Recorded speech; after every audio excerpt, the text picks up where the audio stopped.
escala en París, Aida Palau. Bienvenidos a todos a este programa de Radio Francia Internacional y de France 24. Llevamos meses de campañas de vacunación contra el COVID-19 y aún hay personas reticentes a recibir la vacuna por varias razones. Una de ellas es la eventualidad de tener efectos secundarios. Hoy hace escala en París alguien que nos va a despejar muchas dudas sobre los procesos de validación de una vacuna, sobre su seguridad y riesgos y también sobre los medicamentos ya en el mercado para tratar el COVID-19. Patricia Minaya Flores, muchísimas gracias por estar con nosotros. Bienvenida. Muchísimas gracias a ustedes por la invitación. Usted es peruana, doctora en salud pública y investigación clínica y es jefa del Servicio de Evaluación en Sanidad Pública y Evaluación de Vacunas en la Alta Autoridad de la Salud de Francia. Primera pregunta, ¿cómo se aprueba el uso de una vacuna? Es una pregunta muy interesante.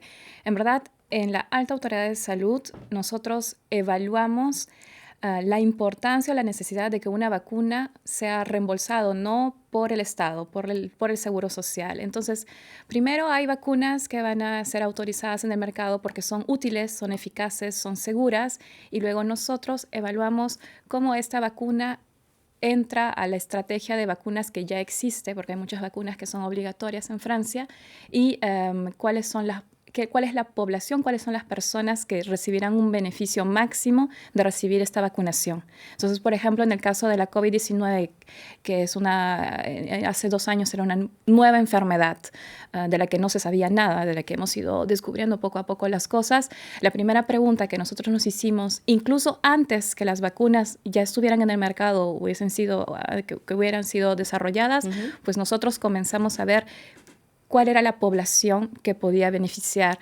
prioritariamente de esas vacunas y establecer en sí qué estrategia de vacunación podía protegernos a todos de la epidemia que había surgido. ¿Por qué se autoriza Pfizer y por qué no Sputnik, por ejemplo? En Francia la respuesta es sencilla. Nosotros tenemos una agencia europea a la que todos los países europeos, porque somos parte de la Unión Europea, pertenecen, que examina la balanza beneficio-riesgo de todos los medicamentos, incluidas las vacunas, y esta gran institución evalúa los expedientes de los fabricantes que desean vender su vacuna en el mercado. En el caso de Pfizer, fue uno de los primeros fabricantes que sacaron al mercado una vacuna que dieron un expediente para ser evaluado. En el caso de Sputnik, hasta el día de hoy no hemos recibido, la Unión Europea no ha recibido ninguna demanda de evaluación. Sin embargo, hay países que sí, ¿no? En Latinoamérica sí se ha utilizado mucho Sputnik. Porque Sputnik ha decidido que el mercado en el que quería vender su vacuna son los países, sobre todo los países de América Latina. ¿En qué medida tienen en cuenta el riesgo de efectos secundarios a la hora de dar luz verde a una vacuna? Una vez más, lo más importante en la evaluación de una vacuna es ver si los beneficios que la vacuna aporta son superiores a los riesgos que nunca son nulos en la vida en general. El riesgo cero no existe. Entonces, lo que tenemos que ver es si el beneficio de la vacuna es superior a un eventual riesgo, y en el caso de las vacunas en general, y también es válido para las vacunas de COVID-19, los riesgos son extremadamente raros. ¿Tenían conocimiento cuando autorizan vacunas como Pfizer y Moderna de que estas, sobre todo en el caso de Moderna, según los estudios que ha habido, podía provocar pericarditis, miocarditis o hiperplasia? ¿Conocían estos riesgos? Al momento de dar el go, eran debido a que cuando uno evalúa una vacuna, los fabricantes realizan estudios, los realizan en 3.000, 4.000, 40.000 personas. Y como los riesgos de pericarditis y miocarditis son extremadamente raros, en ese momento no se había visto que existía ese riesgo, pero esa es una gran ventaja de las famosas fase 4, que son post-autorización en el mercado, que nos permiten hacer una vigilancia extremadamente fina y un seguimiento a cada individuo que ha sido vacunado, que han permitido poner en evidencia que este riesgo extremadamente raro existe. Y una vez más podemos comparar al riesgo que enfermarse con el virus SARS-CoV-2 existe de desarrollar una miocarditis. Y en verdad, si un joven, porque es sobre todo para en la edad de jóvenes y en los hombres, no en las mujeres, que este riesgo es mayor, nos podemos dar cuenta que una persona, un individuo, corre más riesgo de desarrollar una miocarditis si se infecta que si se vacuna. Entonces, una vez más, la balanza está en favor de la vacunación. En Israel o Chile ya se está administrando la cuarta dosis y la gente parece que lo está aceptando menos, ¿no? Han dicho, bueno, primera, muy bien, todos contentos, segunda, perfecto, tercera, empiezan a decir, bueno, esto es sine die, nos vamos a tener que vacunar hasta el infinito. Y esa es mi pregunta, ¿nos vamos a tener que vacunar sine die? Ocurre que un principio de toda vacuna es que nosotros realizamos una primera dosis, y recuerdas a los bebés, vacunamos con una dosis, máximo con 2, y luego se realiza el refuerzo 1, 2, 5, 10 años después. Uh-huh. Y los refuerzos vienen justamente a eso, a reforzar la respuesta que se inició con las 2 primeras dosis. Con la vacuna de la COVID-19 en este momento es justamente una reflexión de la parte de la comunidad científica que se está iniciando, porque no hay ninguna vacuna que se coloca todos los 3 meses.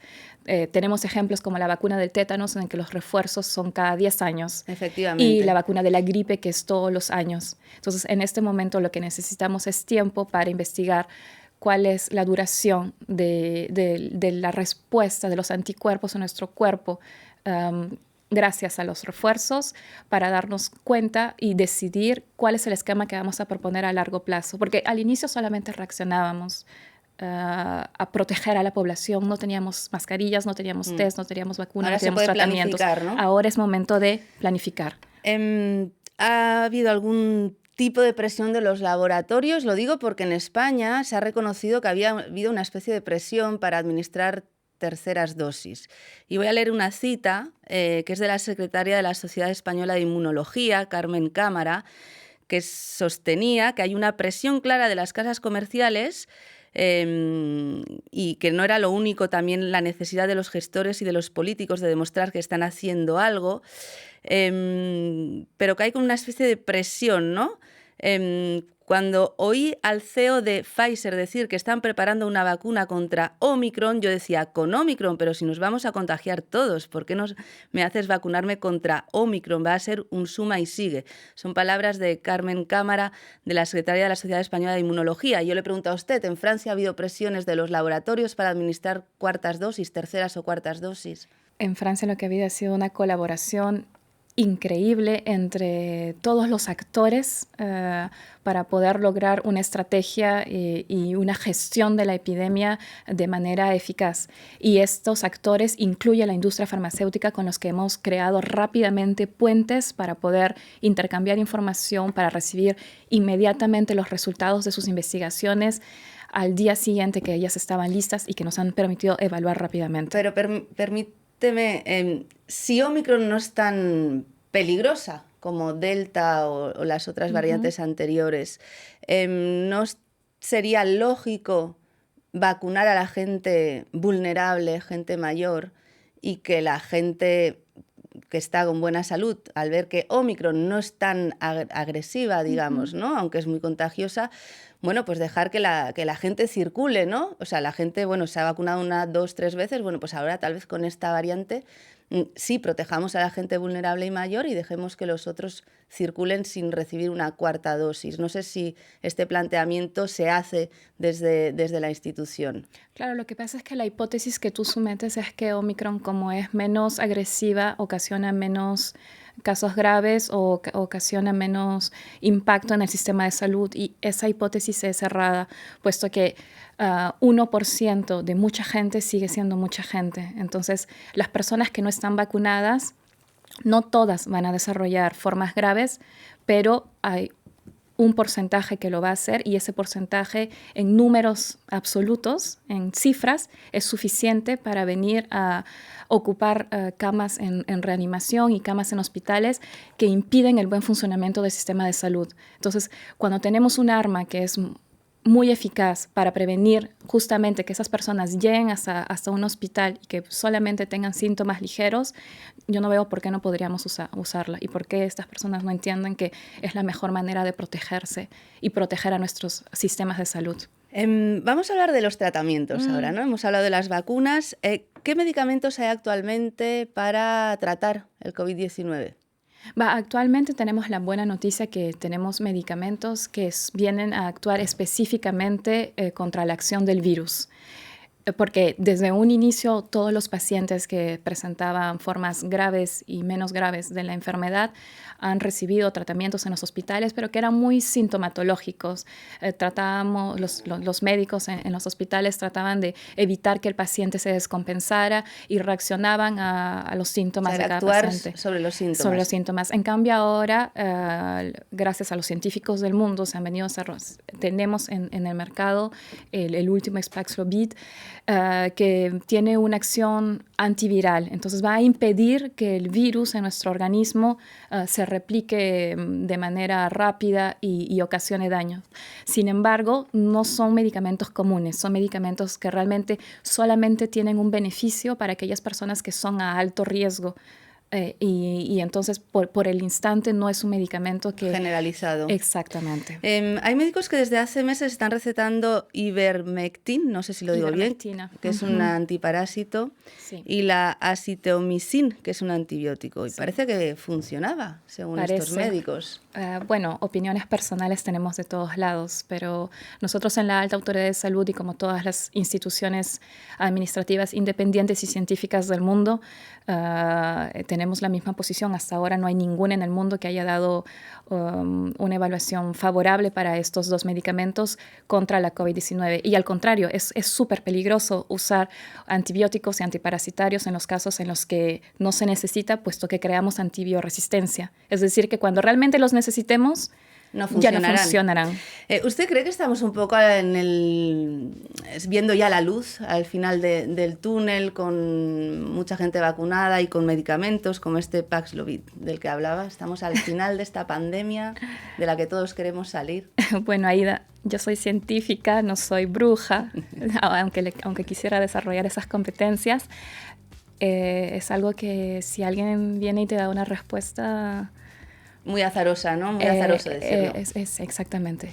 Nadie puede predecir el futuro. Alguien que venga y que te diga que la pandemia ya terminó o que la pandemia continúa es alguien que se está arriesgando a jugar a la ruleta. A la ruleta rusa. Muy bien, pues muchísimas gracias, Patricia Minaya Flores, jefa del Servicio de Evaluación en Sanidad Pública y Evaluación de Vacunas en la Alta Autoridad de la Salud de Francia. Muchísimas gracias. Gracias. Y muchísimas gracias a todos ustedes. Ya saben que nos pueden seguir por internet en rfimundo.com y en france24.com. Hasta pronto, amigos.